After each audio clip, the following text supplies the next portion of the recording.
Right, so how are we going to learn vocabulary? How do we acquire it in the most efficient and effective way? And if you're using LingQ, this is especially important for you. I'll give you a few tidbits otherwise. Okay, so if you're using LingQ, this is how I suggest in my experience going about it to pretty much reap the benefits. I'm going to explain this as if it were one, your new language, or two, you're kind of pretty good in the language, okay? It could be intermediate, right?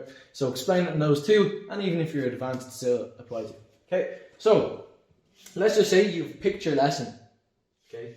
And with picking your lesson, what do we do?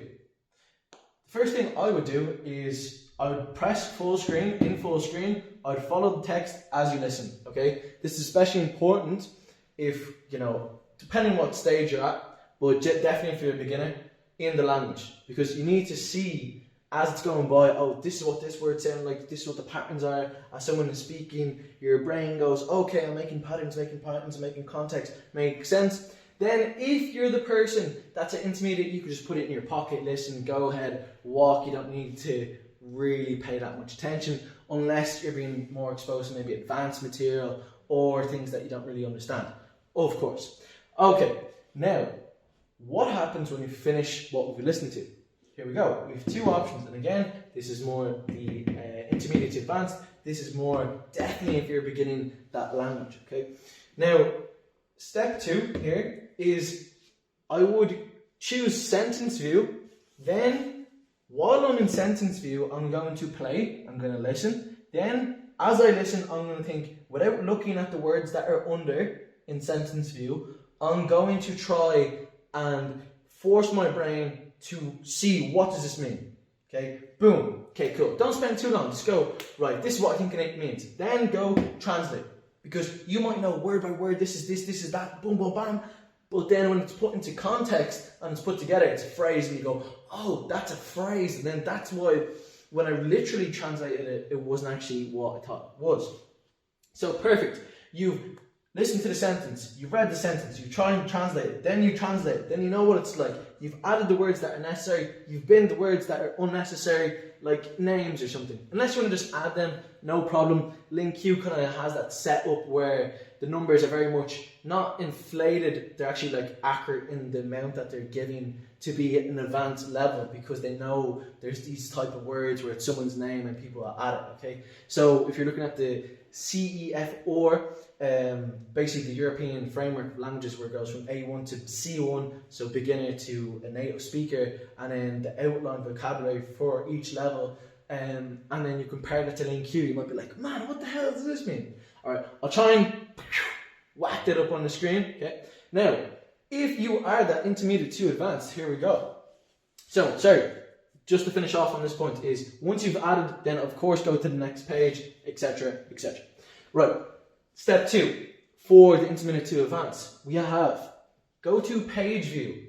If you want to do sentence view, go ahead. But the thing is, you're listening to longer content than the person that's doing the beginner stuff, because they're short lessons, they're sweet, and you kind of get the point, very basic, repetitive words. But when you're going on to that more intermediate to advanced, ideally, like, you're not trying to spend absolutely ages dissecting each sentence. You're just probably able to get most of it, because you've covered basically 80% of the language with the main basics. It's just the other 20% that really puts everything together that you might not understand completely. So that's what I'm saying, page view is for you. Again, I would play and read out loud. So play the page if you want, or just read it yourself. And then out loud, ideally, this is applying to both groups. Out loud, you want to practice the tone, you want to practice tonality, you want to practice these things. Again, it's not the end of the earth if you don't have the accents or anything like this. It's just the fact that if that's what you want to do is conversate with someone, you're going to have to speak, so you might as well speak to yourself. Or even if you're reading, you're practicing your muscles, you're actually practicing. Okay? It's like someone's visualizing, I'm going to put this thing into the hole. It's like the body actually fires those muscles and that pattern. Okay, so same applies to language. Now, so page view is long lesson, and it's efficient that you just do it this way, because as you're adding words, you're going to fly through it. It's just on the phone 10 times faster, okay, than it is on the PC, I found. That's why personally, when I've on PC or your laptop, this is where I would do my beginner stuff. But when it's on my phone, that's when I'm just adding things like there's no tomorrow, because it's really fast, really easy. I'm yet to figure out if there's any settings that I can do it and mimic it the way it's on the phone when you're adding the words, because one of them is just like you might press next page on a PC and then you're like, well, I didn't know half those words, why didn't it come up like it did on the phone? Okay, now I digress. Final step is review lesson equals reinstall what you've listened to, what you've read out loud, what you've looked at when you've like noticed certain things, the way they are in phrases. Okay, really important. Okay, now it's not the be all end all if you don't do a review lesson. It just reinforces what that lesson was, what you learned, what you heard, and it's like, okay, if I've listened,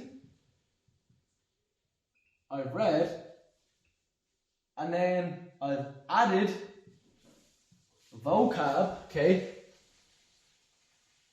it's like you've hit all the senses, and then you're going to review, and then in a review, depending on how you have it set up in the settings, again, personally, I'll just like flip the card, either I know it or don't know it, it's put in the English version, and then it's put in the language version, and I just flip the card and then it does a double. So then I have to know in both English and the language, okay? Versus these multi-choice questions, or I have to write the words out, unless you have to learn the language and you have to, unless you have to write out the language and all that sort of stuff. You like that? Cool. That's what you want to do, okay? But honest, this is all you need to know about acquiring vocabulary when it comes to actually doing it on LingQ. Now, I'm going to shut this video and then I'll have another video that's going to give you a really good basis for vocabulary.